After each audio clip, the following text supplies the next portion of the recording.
G'day everyone. Welcome to our live session. I'm your host, Stefan Angelini.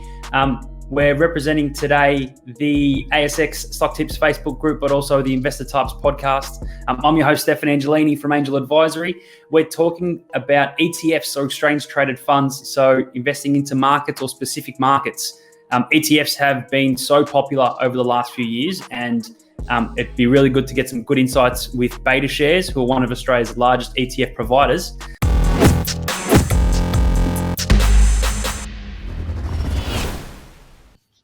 All right, g'day, welcome back everybody. So we're here talking about ETFs with BetaShares. I'm joined by Blair Modica, Director of BetaShares, and Ilan Israelstam. I hope I pronounced that properly, one of the founders at BetaShares.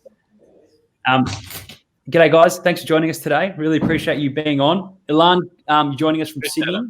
You're from Melbourne, like myself. Unfortunately, still in lockdown. We'll be right. Indeed, stuck in lockdown, Stefan. But hopefully we get through this soon. Ilan, how's the feeling over there in Sydney? Mate, we're so lucky. We feel so fortunate, and on the other hand, so disappointed that things have dragged on for so long for you guys down south. Over here in Sydney, in the CBD, it's probably about 60% in terms of capacity. So by no means is it back to 100%, but relatively speaking, compared to you guys, it's obviously massively different. So yeah, not too bad at all over here. Hugely different. And when it comes to markets, even though there's lockdowns going down around the world, it seems like a lot of markets around the world keep going from strength to strength, including ETFs and index funds. And I think ETFs really came to light probably, 10, maybe 12 years ago now, when Warren Buffett, back in 2008, he took out a $1 million wager against a few hedge fund managers, and basically said that, I bet you that if I invested $1 million into the S&P 500, that I would beat your returns after fees. And turns out 10 years later, he actually won that bet. Do you guys, Ilan, when did you start BetaShares? Or I might hand it over to Blair to sort of talk about BetaShares and how that sort of commentary fits into what you guys do. Yeah, absolutely. Look, thanks, Stefan. And certainly, I mean, the BetaShares story is one that's been very exciting. I mean, we're Australia's only founded and managed ETF provider. And I think that's important for a couple of reasons. And Ilan might sort of touch on this a bit more broadly. But first of all, I guess being Australian founded, all our funds are Australian domiciled. So no need for paperwork or anything like that when you're investing. No pesky W8 Ben forms. And the second thing is, because our portfolio management team's based in Sydney, we're not taking product off the shelves from overseas investments. We're creating it in Australia with the Australian, I guess, practitioner and end investor in mind. So you can rest assured that everything is designed for an Australian investor. With that in mind, I guess it's my pleasure to introduce one of the founders of our business, Ilan Israelstam. He's going to talk a little bit more about, I guess, what ETFs are, a little bit about the BetaShares business, where it came from, and then talk to some ideas that we're seeing in the market at this point in time. So we've got a little bit of a presentation put together. Happy to run through that, and then any questions that may come up off the back of that. I'll pass over to you though, Ilan. Yeah, thanks so much. Really appreciate it, and it's always great to see the growth of this community, Stefan. Like, it's obviously been an incredible growth trajectory for your community, and we keep an eye on all communities like this. And I know there's a bit of ETF chatter, a lot of stock chatter, but also a lot of ETF chatter. Yeah, so as Blair said, I did start the business with a couple of guys about over 10 years ago now. So it's actually been quite a journey. We saw an opportunity in exchange traded funds back then. There was hardly any in Australia actually at the time. And we ourselves had been involved in building out other businesses before in the financial services space, including the active funds management space. And we worked out that it's very damn hard to beat the market. And that not only that the way in which people were investing was changing a lot. People were looking to invest largely via the ASX and via exchange. So the ETF, which I'll talk about in more detail, is an evolved way of investing. And BetaShares was launched, our first fund was launched around about 10 years ago. And I'll chat about ETFs in a minute there, Blair. But in terms of BetaShares itself, we ourselves are about 10 years old. We're lucky enough now to have 65 different exchange traded products now in the market. We do compete with some very large global players, but happily we've managed to build out quite a business, and we're now managing about $14 billion in assets. with many hundreds of thousands of investors in our products. So it has been a great story, and we think we've done a fair bit to start growing out the opportunity set for Australian investors, not only to invest in what are going to be known as vanilla ETFs, which we'll talk about no doubt in the future, but also some ways to actually trade and take positions on various themes, on various sectors, on various countries. And so I think our product range, as broad as it is now, allows people of all shapes and sizes to express their views based on ETFs. And no doubt we'll need to talk about what ETFs are, but that's the BetaShares story. So still owned by the founders, and we have a large strategic investor. But we are Australian, and Blair's right. The fact that we're Australian allows us to think quite deeply about the needs of Aussie investors, and that's why we've launched so many new products to the market. So it's been good, and we've got a lot of direct investors as well. We have financial advisors as clients, but many hundreds of thousands of individual investors buying our products on the exchange. The ETF story has evolved so much. It's no longer just tracking the index of the Australian A200 or the Australian 200 top shares. It's morphed and grown, and I can't wait to explore it more with you guys. So we might kick it off with just explaining what ETFs are, and walking through a bit of a presentation. Of course, for everyone out there, if you've got any questions, you are joining us live, please feel free to ask them through the chat box. It'd be great to hear your comments. But just want to let everyone know that everything contained in this presentation or in our chat today is just general advice, general information only. Please don't consider it as personal advice. If you're thinking about investing in ETFs and you want to know if they're right for you, please go and consult a licensed financial planner or a financial professional. So without further ado, I might bring up the slides and you can talk to us about what ETFs are. Yeah, so the best way to understand an ETF is to look at the acronym, which is Exchange Traded and Fund. So the Exchange Traded part indicates that they are bought and sold on an exchange. In our case, that's the ASX. In the case of the US, that's the New York Stock Exchange. In the case of et cetera, et cetera.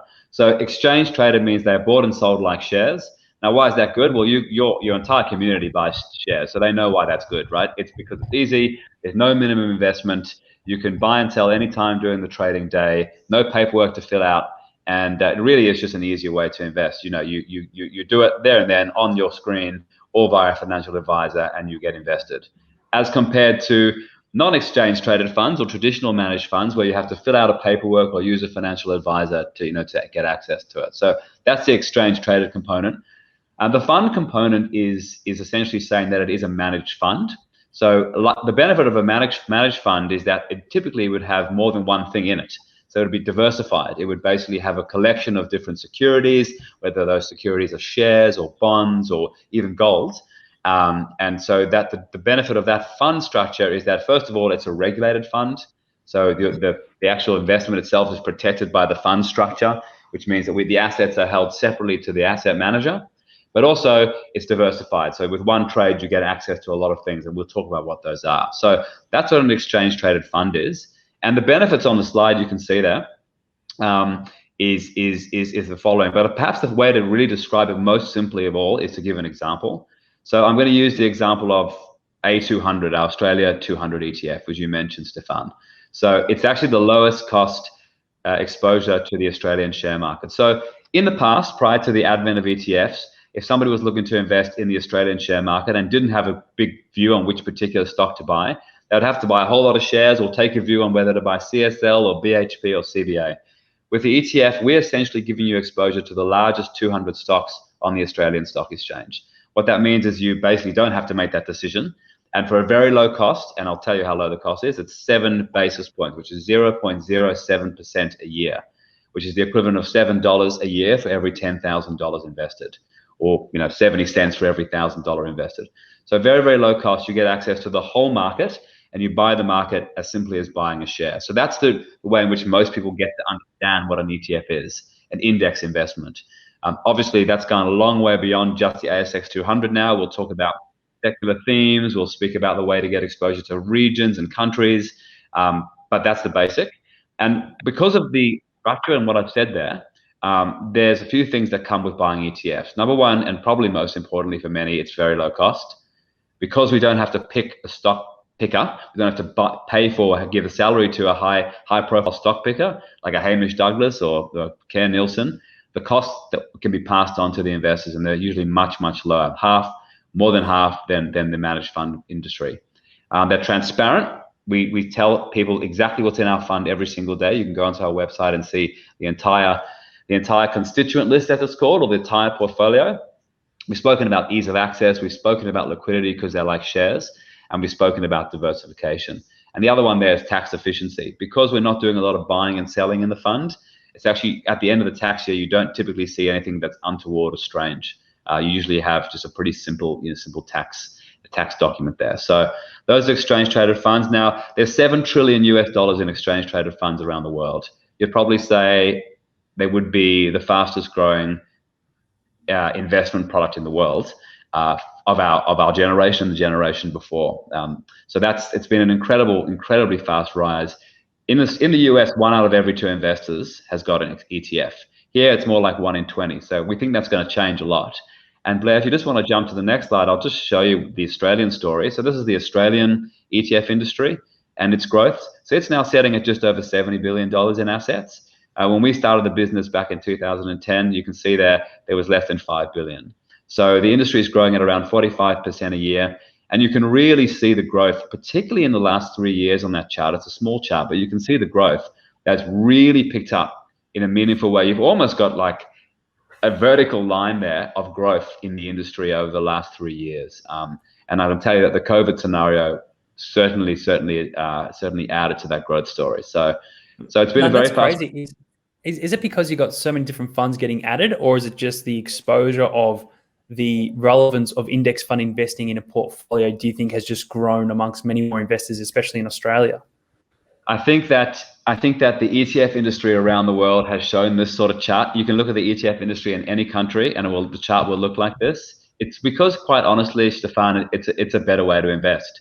I've always thought, and I guess part of the launching of this business is that anything that's cheaper and faster and better ultimately does better in the world, right? So Amazon is cheaper, faster, better way to shop. Netflix is a cheaper, faster, better way to watch movies or TV shows. The MP3 or Spotify is a cheaper, faster, and better way to get access to music. ETFs is a cheaper, we've spoken about why, faster because you can do it anytime you want, and better way to invest. And so we'll see this play out in every single industry around the world.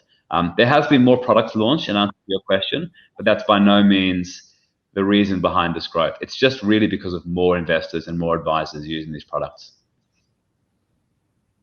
Yeah, I agree, 100%. No, that's great, mate. I know a lot of people that turn to me going, I had a chat with Blair on my podcast not long ago, and the amount of questions I got on ETFs, and there's still so much confusion around what it is. So that's why I think this presentation's going to be amazing. So keep on pressing on through, Ilan. Yeah, cool. So look, that's the ETF industry. As I've mentioned, we have 65 of them now. So there's about 250 of which we have 65. So that's the broadest range. So look, I think the first thing you asked me to talk about was just our views at the moment on the economy and the markets. So if you want to, I can give you a little bit of a background on that. I mean, everyone has their own view on that, but probably good to just at least set the scene with a little bit of a view on the economy and the markets. Would that make sense, Stefan? Go for it. I love it. Great. Well, you can drop the screen share there, and look, I think our view on the economy. Again, everyone has their own view, and I know that your listeners, readers, viewers are stock investors, so they all have their view. But I think our view as a firm is that while we're not out of the woods quite yet, it does seem like the global economy is continuing to recover after COVID, right? And that's because social distancing restrictions are starting to ease. Probably more so, and probably the thing that I personally keep my eye on a lot, and I know a lot of people in our firm does, is while there's definitely second waves of COVID, and those second waves are pretty significant in terms of number of cases, what we're not seeing is the death rates rising. And that's the thing that governments are going to be looking at in terms of imposing lockdowns, with the exception of Melbourne, and hopefully that will change very soon. But the governments have got their eye on the death rate. So because we're getting, I guess, more younger people exposed to this disease at the moment, and because we're seeing the death rates keep low, that gives us at this point optimism around the global economy. If that changes, we'll have to change our view entirely. So we're cautiously optimistic on that in terms of the death rate, and therefore the lower likelihood of severe economic lockdowns, because severe economic lockdowns will not be good for companies, will not be good for people, and will not be good for the share market. The other thing as well that we've seen that nobody had understood, except for probably many of your viewers, is just how hard the governments were going to go and try to provide stimulus and incentives to people in the economy. That's been unprecedented. It's a terrible word to use because it's been used unprecedented number of times, but it really is crazy to see the reaction from local governments around the world. That is another area that gives us optimism. It just feels that no matter what happens, they'll throw money at it. And you'd say, well, that's a problem because the economies are becoming indebted. But there's such low interest rates that becoming indebted is not such a bad thing at the moment, right? So the view is that that's the economy piece. I think the equity markets, you saw that, which is obviously the focus I know of all your channel here. The equity markets, we saw the bottom very quickly in March with a stupendous rise. And the global contraction period was pretty brief there. So the valuations are certainly high in markets right now. But in our view, what are your options in terms of investing? With interest rates as low as they are and expected to remain low, equities are one of the only options. And in that regard, we have a view that equities will continue to grow. Subject to the things I mentioned before around COVID. If you look at even the ETF space and the index fund space, the Australian index has gone okay. Probably the small cap index in Australia has been a real winner, and that's a real big talking point amongst our guests and what's been happening of those mid-tier companies and a lot of those tech stocks that are the smaller companies really been able to blow up their valuation. But even looking at the S&P 500 over in the US, being able to go from strength to strength, and even with political turmoil going on over there, I guess the big tech stocks over there are driving up their index as well. So you're right, valuations in times of falling profitability, it's pretty crazy to see what's going on around the world. But you're right. What options do we have? Exactly. What options do you have? And I know it's not something that people look at a lot outside of sort of our general industry, but interest rates are pretty key. And the fact that interest rates are sort of going to remain so low, and everyone's pretty much, including our Aussie government, pretty much promising not to raise them for many years. It should keep bond yields, as we call them, or bond rates very, very low. And again, with that happens, equities are the only alternative. So just talking about what you just mentioned there and picking up on that, Stefan, is that as we think about that, so that's our overall view of the market. But as we think about where to position exposures right now, you are hitting on something that we agree with, which is the growth and the continued growth of technology. So technology stocks are definitely very, very well valued right now. But ultimately, if you think about which companies are going to go well in this period and beyond, it'd be very hard not to have those names in your portfolio. So those and very high quality companies, which may not be in technology, are where we are thinking about and talking a lot about positioning portfolios. So that means from our perspective, we would have a more optimistic view, a more positive view on global shares and US shares than we do Australian shares. And I think it's really important for your viewers to know that it's very good to talk about all the small cap stocks that have done brilliantly, Afterpay and Zip Money and Sezzle and all the other ones that I mentioned probably multiple times a second, let alone a day on your group. but it's important to understand that's all well and good. But in terms of positioning your portfolio for future growth, with technology names as small as they are in Australia, I think the US market and global equity markets is pretty interesting. And so for us, our main areas of interest right now, and what we're seeing a lot of interest in from our clients, is in global equities exposures, technology oriented in particular, and also Asia, and even better, Asia and technology mixed together. So that's a bit of a holistic view, Blair. Didn't know if you wanted to add anything to that before we go into the ETF side of things. No, Ilan, I mean, you're spot on. Technology is a major focus of us, as you said, at the moment. I think you've hit the nail on the head with Asia. I think if we look at traditional emerging markets and those BRIC economies, what we're offering with Asia is a step away from those resource-intensive economies and into where you want to be in emerging markets, which is IT. And certainly from my point of view, that represents a really interesting trade into emerging technology. Yeah. And even looking at manufacturing numbers over in China are now back at higher levels than they were pre-COVID. And they're wondering where all this manufacturing is going, but their economy seems to be driving, and a lot of Asian economies around it because they're used to these health concerns, they just keep driving their economy. So hopefully, yeah, you're right. Asia is going to be a really interesting one to watch. I agree. And it's interesting, Stefan. I mean, we look at technology and we probably have a tendency to think about gadgets, iPhones and things like this, but really technology is about improving different industries and making the way our lives, or the way we live our lives, easier. And I think once you buy into that thematic, it becomes pretty exciting. Yeah, 100%. So guys, let's talk about some ETFs you've got. Yeah, that's right. So look, we've got popular ones? We've got 65. So I'm not planning on talking about them all. I am planning on talking about one that I think would be useful and interesting to your audience. Now I know that your audience is heavily invested in small cap and mid cap Aussie names, and that's great because that's a way to sort of pick a stock that you think is going to be a winner, and it's a great thing to do. But I do think it's pretty important for people to balance out their portfolios with some core stuff that you can hold for a little bit longer, feel a little bit safer about, relative to the volatility that comes from, the incredible volatility that comes from, from some of those tech names. I mean, looking at, the volatility we saw in Afterpay, I mean, obviously it's over $100 now, but man, it was at 850. So, it can rise as fast as it can fall, basically. Now, so what I'm going to talk about really is some stuff that we're hearing a lot of direct investors interested in, and also note that these can be used as trading opportunities as well as non-trading opportunities that can be used to buy and hold, or that can be used to trade. So look, the first is a very, very popular fund. It's our second largest fund, and it's the BetaShares NASDAQ 100 ETF, which has got the code NDQ.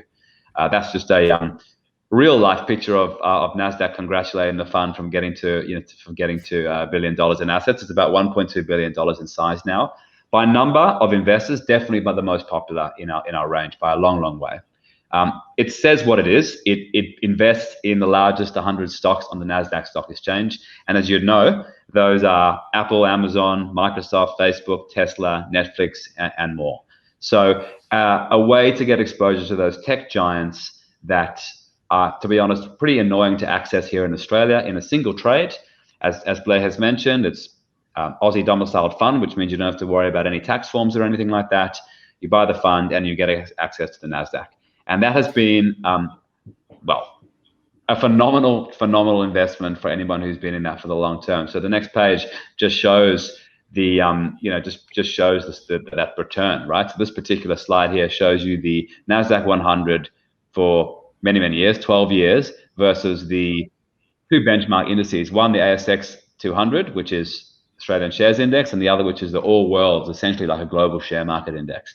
And look, it's chalk and cheese, basically. I mean, you can see there's just nothing like it. So I think, these days we're seeing more and more investors treat this as a core exposure, but obviously you can trade it if you've got a view on, on the US technology scene. But if you just think about the companies that are part of this, it's going to be hard to argue they're not going any direction other than up. Is Google going to be a big company today in 10 years' time than it is today? Hard to say not. Amazon, I mean, talk about the most incredible business. Apple, no matter what happens, they seem to keep on going. And Microsoft as well, a huge turnaround in their business over the last 10 years to become a cloud-based business, amongst others, including Tesla, which has, of course, is now one of the most valuable, if not the most valuable car company in the world. So that was one that we had to mention just because it's so well supported, and obviously the performance has been excellent for that. So it's actually up about. I think what's really interesting to talk about when you talk about index funds and the NASDAQ 100 is that if you were investing into the top 100 companies in the US 20 years ago, back in the year 2000, the names in the top 10 would have been completely different. You would have seen the big oil companies up there still being some of the big drivers. But now, as these companies get larger and larger, they take up a higher and higher proportion of the index. And I don't know if you can talk to this, but am I right in saying that the top 5 tech companies in the US now take up about 25% of the US index?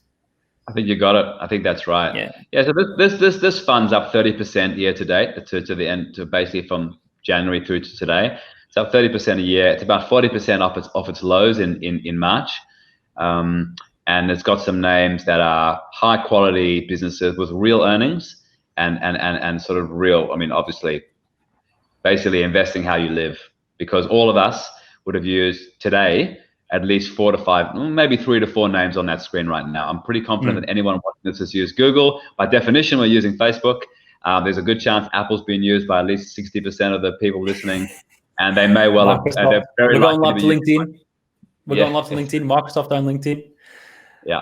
So and anyway. that's a key point you bring up, Ilan. You talk about the companies in the NASDAQ 100, and clearly they're domiciled for the most part in the US, but really their revenue streams are truly worldwide, and therefore I think you're getting those benefits of ETFs in the form of diversification and access to 100 companies that are generating revenue from every country in the world. Exactly. So that was the first one. I'll move on, if you like, to the second one, which is actually, well, this page here just shows some of our technology products, which have been very, very popular. ATech is something that many of your investors would have constituents of, because it's the S&P ASX All Technology Index that we track for that one. So that's the biggest holdings is Afterpay and WiseTech and Car Sales. So I know many of your listeners will own those directly. Just to say, if you did want to just buy one share that gives you one ETF that gives you exposure to all of them and be a little bit more diversified, that's available to you. NASDAQ 100 we've spoken about. I'm not going to talk too much about robotics and artificial intelligence, but I could talk about it for the whole session. I mean, again, an incredibly amazing, fast-growing secular growth theme.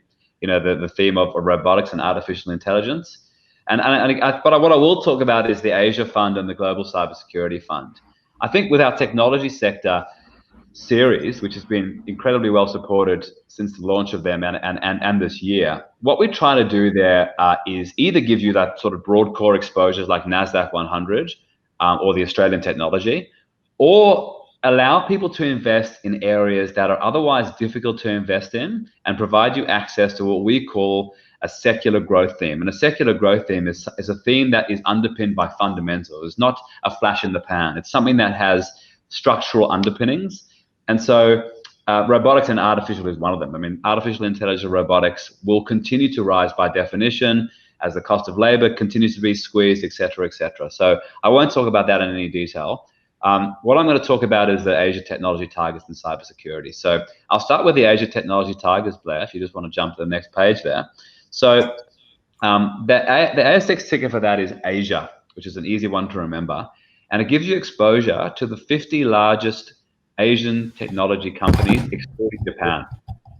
So a lot of Chinese exposure, but not only, it also includes Korean exposure, et cetera. So the single trade, you're getting exposure to technology tigers. Now, we can talk about Asia and the reason why it's been relatively well positioned during this COVID environment. It really has coped a lot better with COVID than Europe and the US. Not really Australia. Australia's been singularly amazing, and New Zealand, but Asia has been number one in and of itself has had lower infection rates and have been better at dealing with it. But the real interest there is the technology space in Asia. So the technology space in Asia now is home to some of the companies you see on the screen there, which are, you could read biographies on all the founders of these or Harvard business case studies about each of these. In every case, they are some of the most amazing companies in the world. I mean, Alibaba is now the world's largest retailer. It's actually, you can see some of the numbers on there. It's a massive business. It's got more sales than Amazon, Walmart, and eBay combined.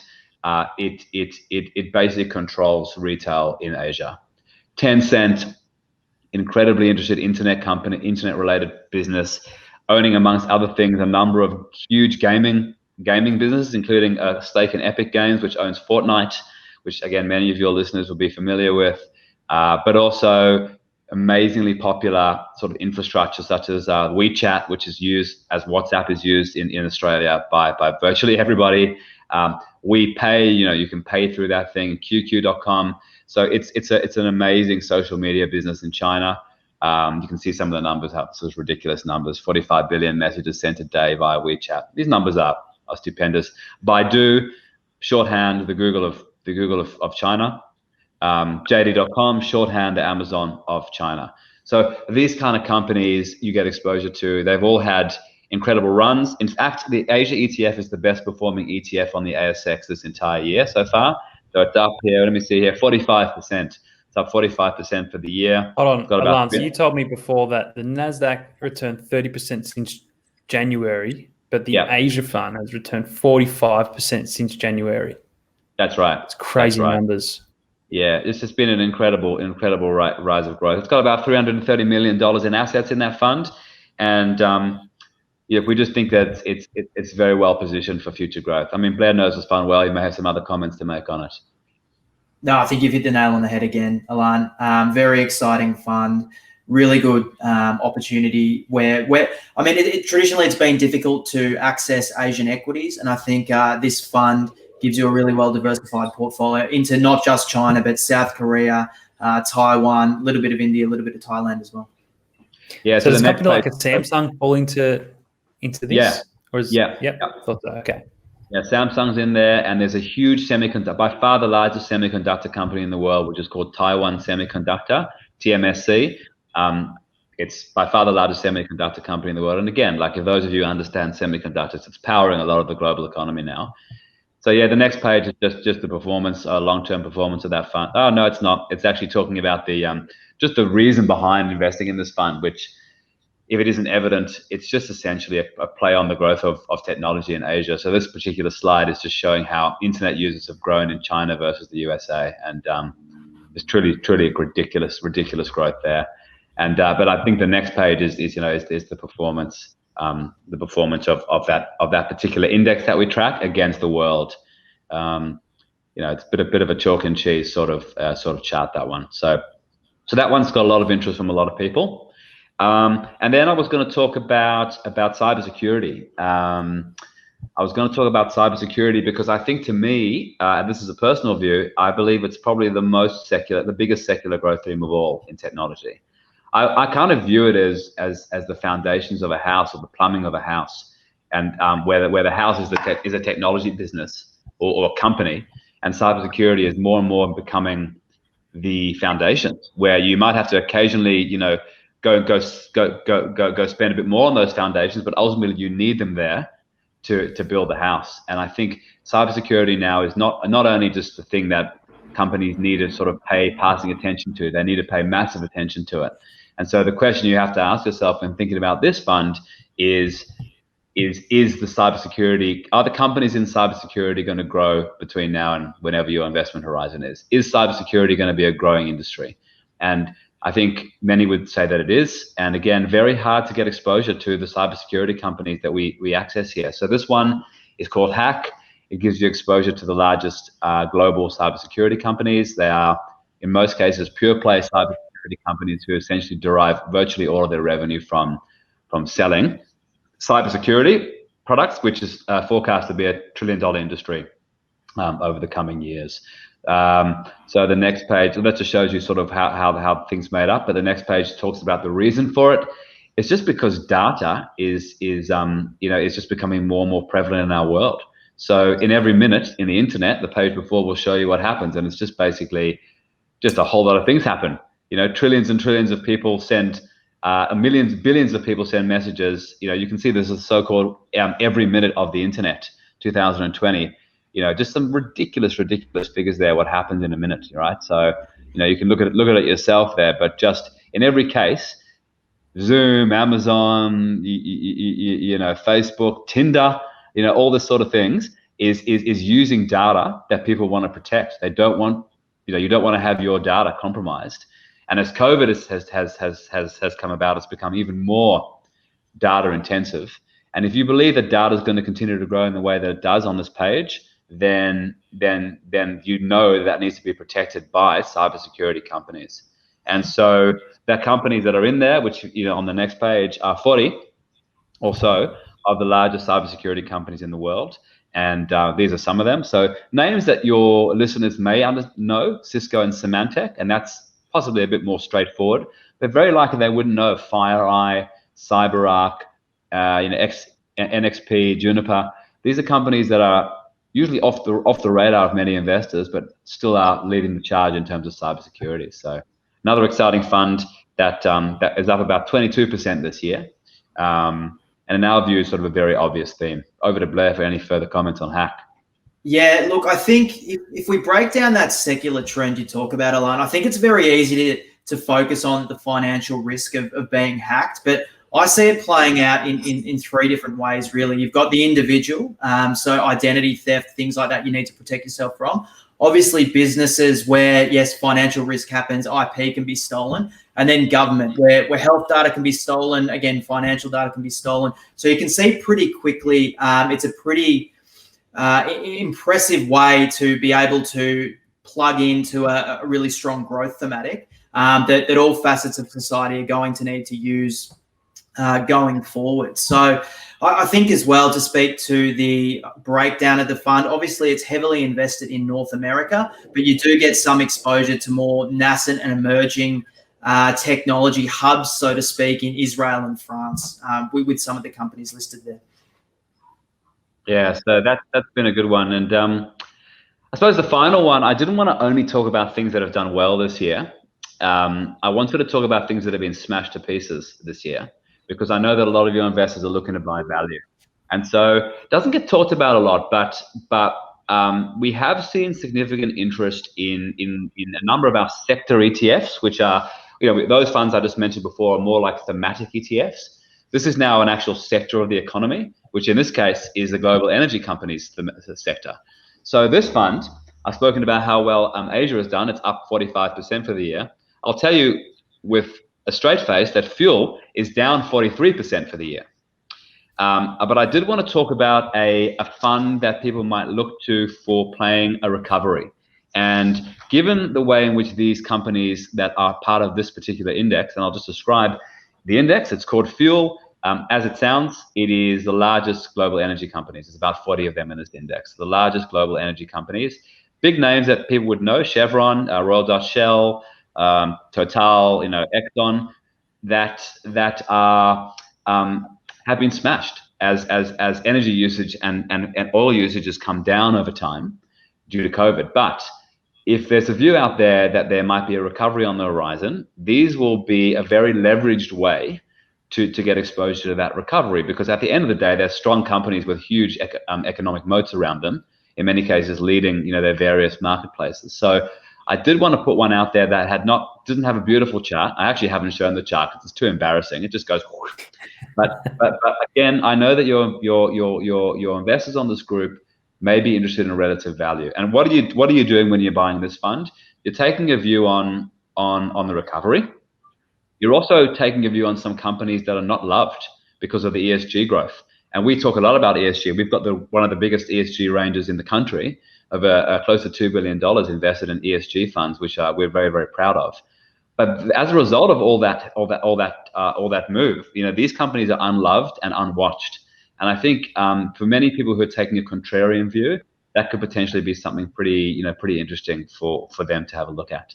So that was the other one I wanted to mention as a contrarian play, given how unbought they have been. So yeah, those are the four ideas I had, for your group. Blair, anything on fuel that you wanted to add? No, that's spot on. Yeah. So those are the four things. You also have to bring a few ideas, and those are our four ideas. But obviously open to any questions or anything else that's come up in the conversation so far. So looking at fuel, it's obviously very obviously secular. So you're sector focused, but it's cyclical. Very much energy plays and things like that. Iron ore, very, very cyclical as well. So it's interesting. If we talk back about bringing it back to Australian equities and taxes, so tax efficiencies of investing into ETFs. I always get questions around franking credits. Obviously, in Australian equities, when you get paid a dividend, the franking credit gets passed on to you. There's a lot of confusion around whether or not when you own an ETF, does the franking credit get passed to you? I know the answer, but I'd love it if one of you could sort of step in and provide that answer to our guests. I'll let Blair do that. Yeah, well, the answer is absolutely yes. So we will pass on the franking credits as it would look like if you were investing in the top 200 stocks for an ASX 200 example. Yeah, and for those of you that don't know what a franking credit is out there, it's essentially the company pays the tax before you get it, therefore you can claim that back and it goes against your tax return. So nice and simple. Since over the last 4 or 5 years, how many new products have been added to the BetaShares list, Blair? Ooh, that's a good question. I think I've been on board all years, and I think it'd be up close to 20, Ilan, if not more. Yeah. No, it'll be more than that, Blair. I think if you're talking about 4 or 5 years, I mean, the last 2 years it'll be closer to 20. I think 4 or 5 years it's probably good. It's got to be a good 35 or so. We've got maybe 40. It's been very fast. I mean, with 10 years of track record, the first 3 years are sort of your setup period, I suppose. You're just starting to get known in the marketplace. Started really going quite hard on product development, probably from year 4 onwards. And that's why if you ask me the last 4 or 5 years, it's probably in the number of 40 or so. Very diverse now. I think we've obviously spoken a lot about shares because I know that's the focus of your group. But I mean, it's fair to say we've also got stuff that gives you exposure to gold, oil. We've got stuff that goes up when the market goes down, which has been heavily spoken about amongst various social media forums. BBOZ, BBOS, very well traded funds now. So we looked at that space. The ESG space was a really interesting thing we've done, as I mentioned, in the last few years. The technology suite build out has been in the last 4 to 5 years as well. So, and a big range of bond funds as well, which, I know may not be that relevant to your group, but for people who are looking to build portfolios, who are actually trying to build more of a balanced portfolio, those bond funds have been also massive. The bond funds are quite interesting because we do get a lot of people in the group who might have cash sitting there, and hence they join a group to learn about stock picking because they want to get more out of their cash, and they might look to find equities that might pay dividends. But for those out there who want a cash-like, bit better than cash-like return, or investing into more secure products such as bonds, what sort of options do they have out there? Yeah, so we have a cash ETF first and foremost. So if they just want to continue to remain invested in cash, which we think pays a pretty good rate given the current environment, but of course that's still very, very low. So you're not going to get rich of it. But if you just want to be invested in cash and you don't have a good rate, like perhaps you're getting almost nothing from the bank, this at least gives you a little bit. But again, I'll just say, just given where the interest rates are and are likely to be after Melbourne Cup Day, those are going to be very, very low. So look, that's about 65.65% a year. So nothing to sort of get particularly excited about, but obviously makes sense within the portfolio. I think the way that we think about it is you've got to basically start going up the risk spectrum from there. And again, this is all less risky than shares. So the most risky non-share exposure that we have is hybrids, which some of your investors wouldn't know, is it basically it's got shares characteristics of shares and bonds. So the interest rates on those float with the interest rates in Australia, but that is a fund called HBRD, and it's managed by a fund manager who's very expert in this particular field, and it will have much more. We call it risk, or we call it volatility, which is another word for risk. It will have much more volatility than bonds, but are quite a bit less than shares, maybe half that of shares. So that's probably paying you right now, before franking credits, 2.5% or so a year. So again, that's significantly more than the 65% I just mentioned. So that's one way to get exposure. But there will be you would expect some volatility in that. And then you just keep on going down the list. So then you go into things like credit exposure. So in other words, these are borrowings of bonds that have been created by companies, and they are corporates. That's what we call it, corporate or credit bonds. And that will give you, again, a lower exposure, a lower yield than what I just said, but perhaps a little bit of a lower risk as well, all the way through to ultra safe things like Australian government bonds, and which is AGVT. The fund I mentioned before is called CRED, by the way, CRED. Yeah. The AGVT fund is Australian government bonds, and the global government bond fund we have is GGOV. So we've got a big range, and in fact, we've also got a range of a fund that's actually just all bonds in one place, which is called BNDS. In case somebody just wants a bit of a set and forget bond exposure, it's managed by a really high quality, world-class, bond manager, and it gives you exposure to the whole bond scene actively managed, which might be a way to just get exposure to a set and forget sort of bond product. Yeah. What a lot of people out there don't realize is that this bond sector, it is so complex, and there's so many options. It's not like just putting money into term deposit. There's so many different risk characteristics that come into it, and therefore income characteristics that come about it as well. You talked a lot about secular being sector focused and establishing new ETFs based on trends. What about the health industry or iHealth industry? You see much in this space? We are, and I'm going to ask Blair to discuss one of our funds called the BetaShares Global Healthcare ETF. Over to you, Blair. Yeah, Ilan. So the ticker code for that is DRUG, DRUG. So some interesting or good marketing there with respect to the ticker, but really focuses on, I guess, global ex-Australia large pharmaceutical companies. And I think if you talk to trends, given obviously global aging demographics, that's going to over the long term become a really important thematic. But then if you talk to the short term with respect to the COVID concerns, the search for a vaccine and the flow of money into pharmaceutical companies, again, a really good way to play that thematic.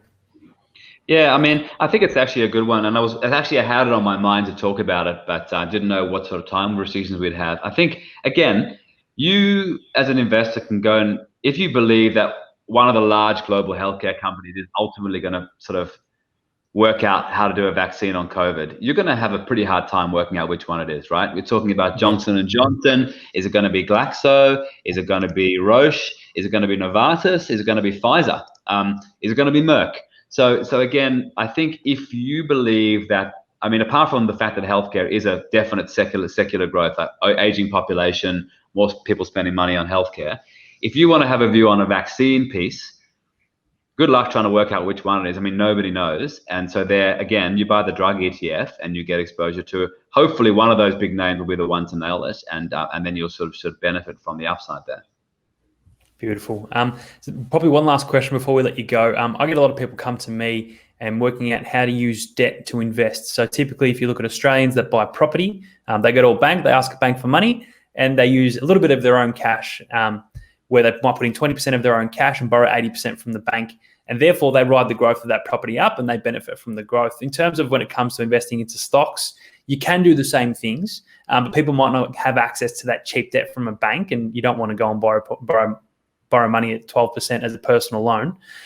What options are there out there for index investors to actually use borrowed funds to invest to try and get that extra growth if they're a believer?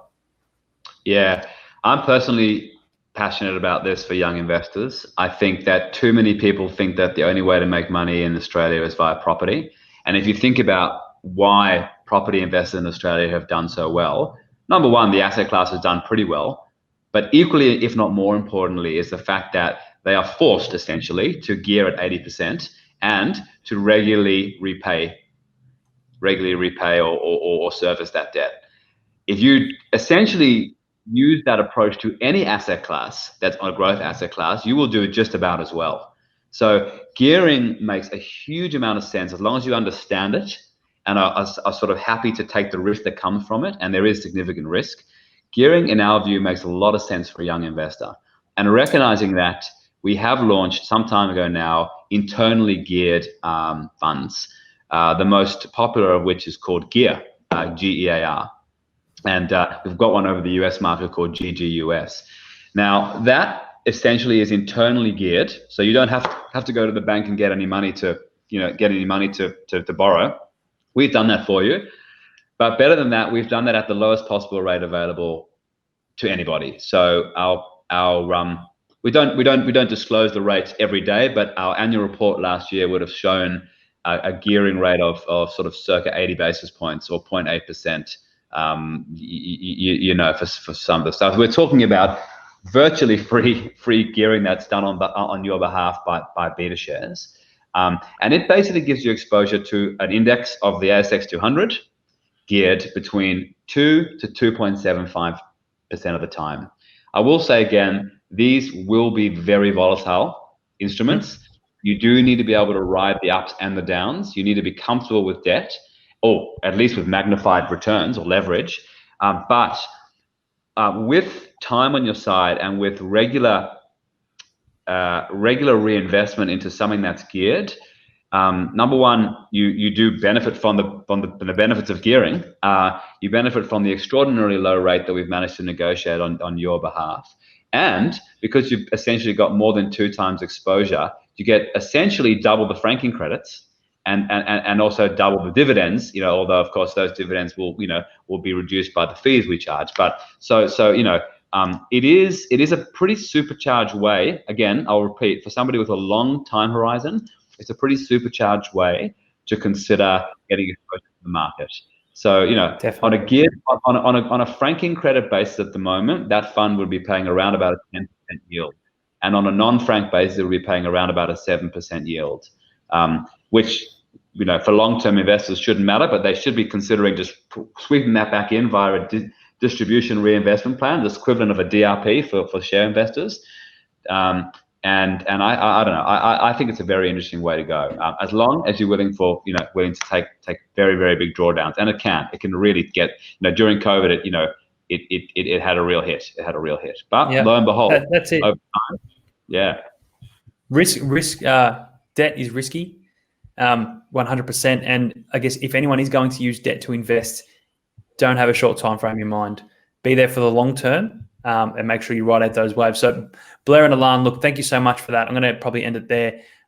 It's been really insightful, and I'm sure a lot of people on the show or who will watch it after will be able to get some great insights and to add it to their portfolio. We won't take any more questions just yet. Guys, in terms of if people want to invest into a BetaShares, how do they go about it? Blair? Well, at the moment, it's the same as buying a share. So you just go and find the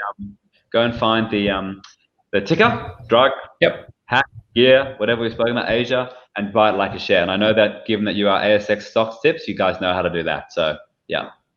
And can I just say before we go, definitely encourage people to jump onto the website. There's plenty of sector-specific information or ETF-specific information with respect to the funds we've discussed today, but obviously all 60-odd other of our funds. And that's a really good starting point. And then head to your broker and trade.